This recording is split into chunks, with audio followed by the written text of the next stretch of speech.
Exodo Kapitulo 4.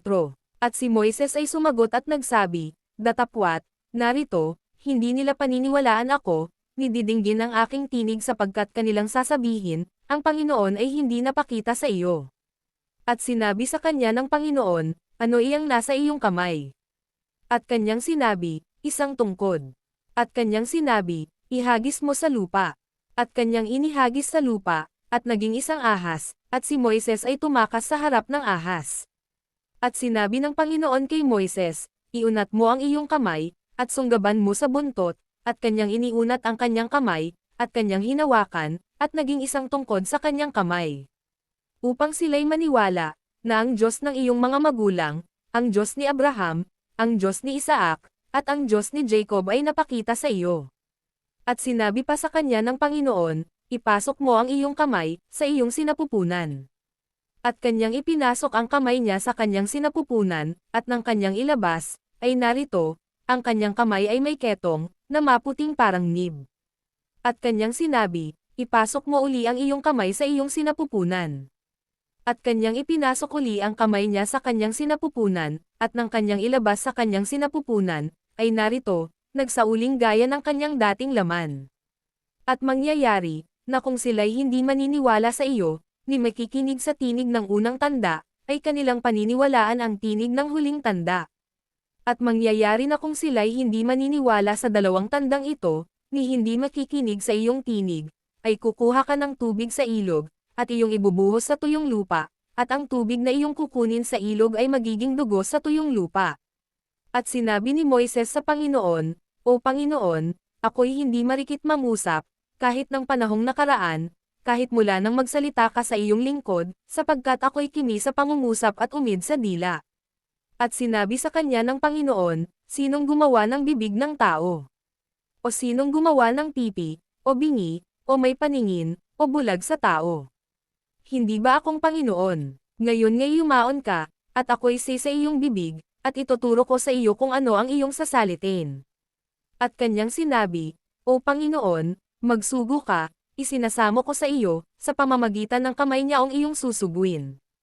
At ang galit ng Panginoon ay nagningas laban kay Moises, at kanyang sinabi, wala ba si Arong kapatid mo na Levita? Nalalaman kong siya'y makapagsasalitang mabuti. At saka, narito, siya'y lumalabas upang salubungin ka, at pagkakita niya sa iyo, ay matutuwa sa kanyang puso. At ikaw ay magsasalita sa kanya, at iyong isasabibig niya ang mga salita, at ako'y sa iyong bibig at sa kanyang bibig, at aking ituturo sa inyo, kung ano ang inyong gagawin.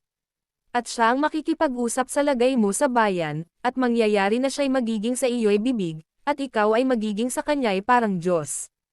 At tatangnan mo sa iyong kamay ang tungkod na ito, na iyong ipaggagawa ng mga tanda.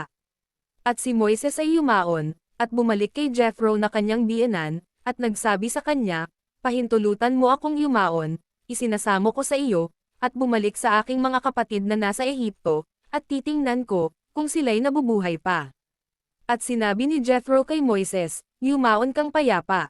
At sinabi ng Panginoon kay Moises sa Madian, yumaon ka, bumalik ka sa Ehipto, sapagkat namatay na ang lahat ng tao, na nagmimithi ng iyong buhay. At ipinagsama ni Moises ang kanyang asawa at ang kanyang mga anak, at kanyang ipinagsasakay sa isang asno, at siya'y bumalik sa lupain ng Ehipto, at tinangnan ni Moises ang tungkod ng Diyos sa kanyang kamay. At sinabi ng Panginoon kay Moises, pagkabalik mo sa Ehipto, iyong gawin nga sa harap ni Faraon ang lahat ng kababalaghan na aking itiniwala sa iyong kamay, datapwat aking papagmamatigasan ang kanyang puso, at hindi niya tutulotang yumaon ang bayan. At iyong sasabihin kay Faraon, ganito ang sabi ng Panginoon, ang Israel ay aking anak, aking panganay. At aking sinabi sa iyo, pahintulutan mong ang aking anak ay yumaon, upang siya'y makapaglingkod sa akin, at ayaw mo siyang payaunan, narito, aking papatayin ang iyong anak, ang iyong panganay. At nangyari sa daan, sa dakong panuluyanan, na sinalubong ng Panginoon siya, at pinagsikapang patayin siya. Nang magkagayo'y sumunggab si Sephora ng isang batong matalim, at pinutol ang balat ng masama ng kanyang anak, at inihagis sa kanyang paanan, at kanyang sinabi, tunay na ikaw sa akin ay isang asawang mabagsik. Sa gayo'y kanyang binitiwan siya. Nang magkagayo'y kanyang sinabi, isang asawa kang mabagsik, dahil sa pagtutuli. At sinabi ng Panginoon kay Aaron, pamaron ka sa ilang nasalubungin mo si Moises. At siya'y pamaron, at nasalubong niya sa bundok ng Diyos, at kanyang hinagkan.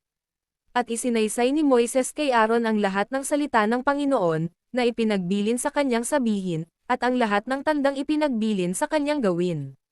At si Moises at si Aaron ay naparoon at tinipon ang lahat ng matanda sa mga anak ni Israel. At sinalita ni Aaron ang lahat ng salita na sinalita ng Panginoon kay Moises, at ginawa ang mga tanda sa paningin ng bayan.